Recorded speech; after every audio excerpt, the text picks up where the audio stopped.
Welcome to the FX Factor, where sport meets real life. I'm Kelly, coach, mum, and founder of Fit as FX.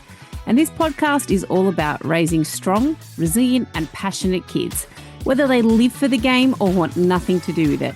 Each week, we bust myths, drop truth bombs, and share real tools to help parents and teens navigate sport, movement, and everything in between, with less pressure and more purpose. So lace up, let's get into it.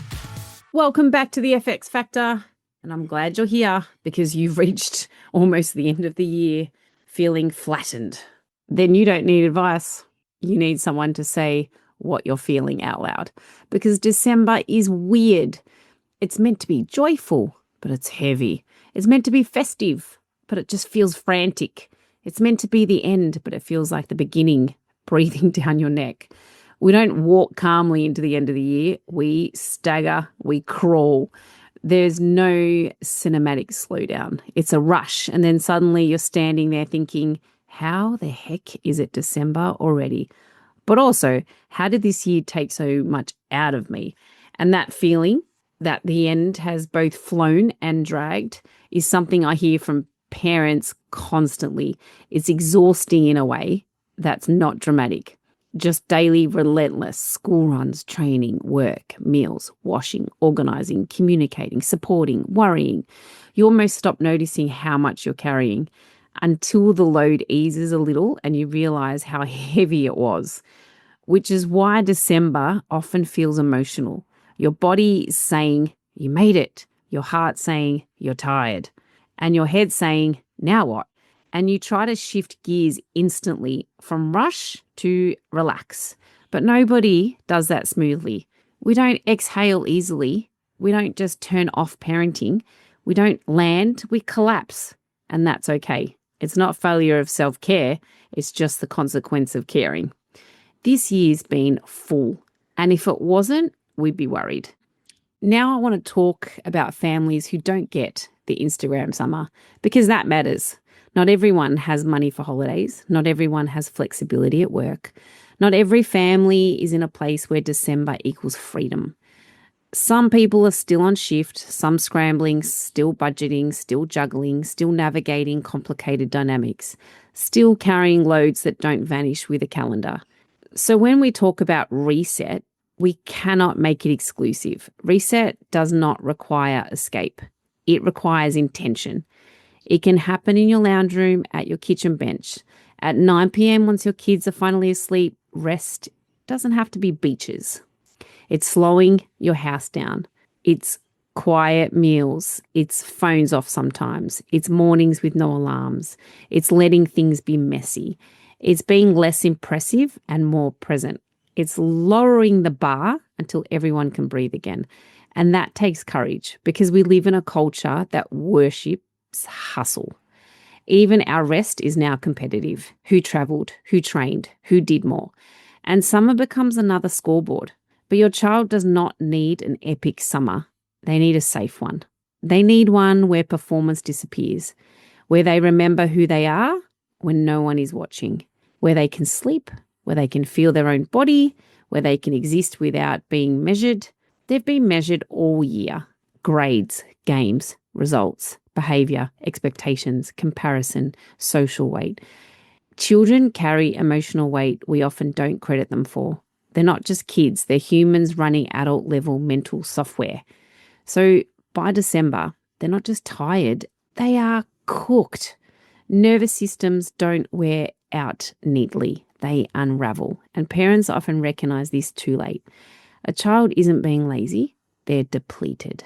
A child isn't being rude, they're overloaded. A child isn't being dramatic, they're just dysregulated. The rest, real rest, is not optional. It's not a luxury, it's a requirement. Yet parents feel guilty allowing it. Because in the back of your mind, it's that whisper, what if they fall behind? And that whisper can ruin a holiday. It can steal joy. And it's almost always wrong. Rest doesn't cause kids to fall behind. Burnout does. Injury does.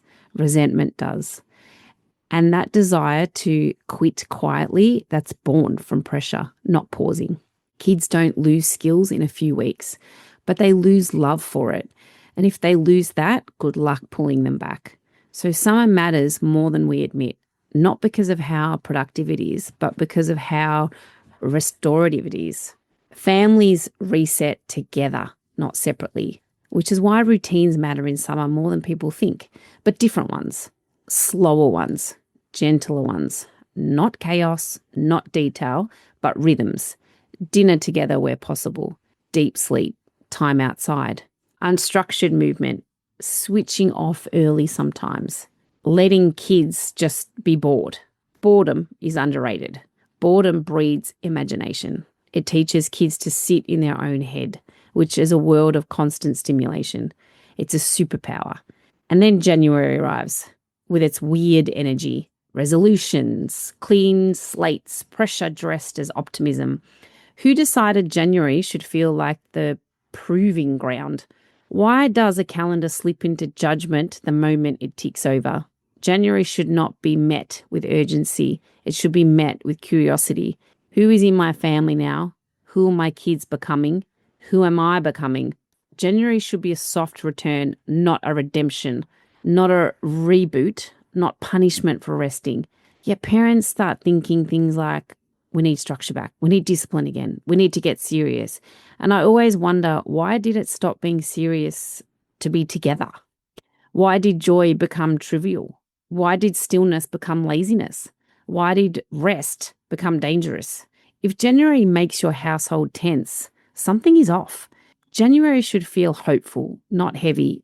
And if we talk about goals, because goals get misunderstood, we think goals are about achievement, but for kids, goals are about identity. A goal shouldn't be better than last year. It should be feel better in yourself. Confidence goals, energy goals, curiosity goals, skills goals, enjoyment goals. Goals that build a human, not just a resume. And if your child can't even articulate a goal, that's okay. Maybe the goal is rest or play or just surviving a big year and becoming someone new. If we move into the thing that no one links summer, prehab. Parents think strength is earned in season, but prevention is built before. Summer is the time to prepare bodies for volume, for growth, for change, not intensity, but capability. Prehab is not grinding through sessions, it's learning how to warm up, how to move well, how to build joints that last, how to listen to aches and not ignore them, hip strength, core stability, ankle mobility, posture, balance, not abs, not personal bests, just durability. The goal is for January not to look fit, it's to feel solid. So when the load returns, bodies don't break. Now let's talk about something deeper again, transitions, because summer isn't just rest, it's a bridge. For some families, it's not just the end of a year, it's the end of a chapter. My daughter starts high school next year, and I don't think anyone prepares you for what that feels like. It's not just a school change, it's identity, independence, friendships, different expectations, different pressures, new environments, new conversations, bus rides. Growing up in ways you just don't control. And suddenly you look at this child you've loved since day one, this tiny human you carried, and think, have I done enough? Is she strong enough? Confident enough? Able to face things without me? And the honest answer is, I don't know. I'm pretty sure she can. But who knows? We build and we hope. We teach and we trust. Then we let go a little. Then hold tighter emotionally. Do we make it a big deal? Do we downplay it? Honestly, who knows? You encourage, you talk about it, then you act normal. You pretend you're not emotional. You worry in the shower. You lie awake. You Google things you shouldn't. You watch your child and try not to make it about you, but it is about you. Transitions aren't just theirs, they're ours. We're letting go of a version of them we'll never see again. And that's heavy, but it's also amazing because growth hurts a little too. So if you're walking into January emotional, let's be emotional. That's love, not weakness. If you're anxious, that's care, not control. And maybe this is a real lesson of summer. We don't have to fix everything. We just have to stay present, open, listening, and forgive ourselves, because parenting is not a system. It's a relationship, not a pathway, a presence. So this summer, don't worry about being perfect. Worry about connection. Don't worry about falling behind. Worry about losing touch. Don't worry about doing more. Worry about being there. One day these summers will be gone. One day you won't hear their running feet on the tiles. One day you'll look back and think, God, I wish I sat still more. So sit still, not forever, just for a while. Let summer be imperfect. Let your house be loud. Let your days be unproductive. Let your kids be slow. Let yourself be tired. Let life move gently for a bit. January doesn't need a plan. It needs permission. If your child starts the year feeling safe, everything else can be built later. I think our minds are just so full, and I think we really need to just sit back and go, what is summer going to be? And I think it needs to be just fun. Kids out and about in the sunshine, riding their bikes, going for walks, family time, day trips wherever you can fit them in, hanging out with their friends, hanging out with their cousins.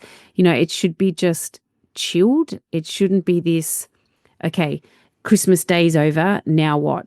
Because the lead up to Christmas is so hectic and so rigid and often nothing to do with us. We're always doing what's right for everybody else. So we get to Christmas Day, we get over that hump, and then we're ready for the next challenge.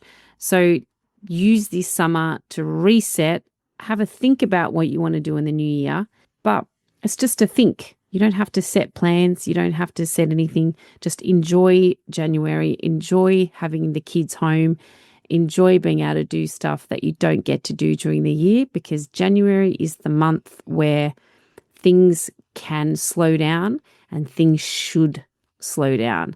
They should definitely slow down. You should feel a lot more present with what's happening around you. If this episode made you exhale, you needed it. If it made you teary, you're human. You're not messing this up. You're just parenting inside time. And time is fast. You care, you're present, and that's not nothing. That's everything. Tonight, say to your child, I'm so glad you're mine. Not because of anything they've done, but because of who they are. Thanks for being here, and I'll see you in the next episode. If you loved today's episode, hit follow, share it with a friend, and pass it on to someone who needs to hear it. Got questions, stories, a parenting win, or an absolute total flop? I want to hear it all. Send them through so we can tackle them in future episodes. This is the FX Factor. Raising confident kids, building resilience, and having a laugh along the way. See you next week.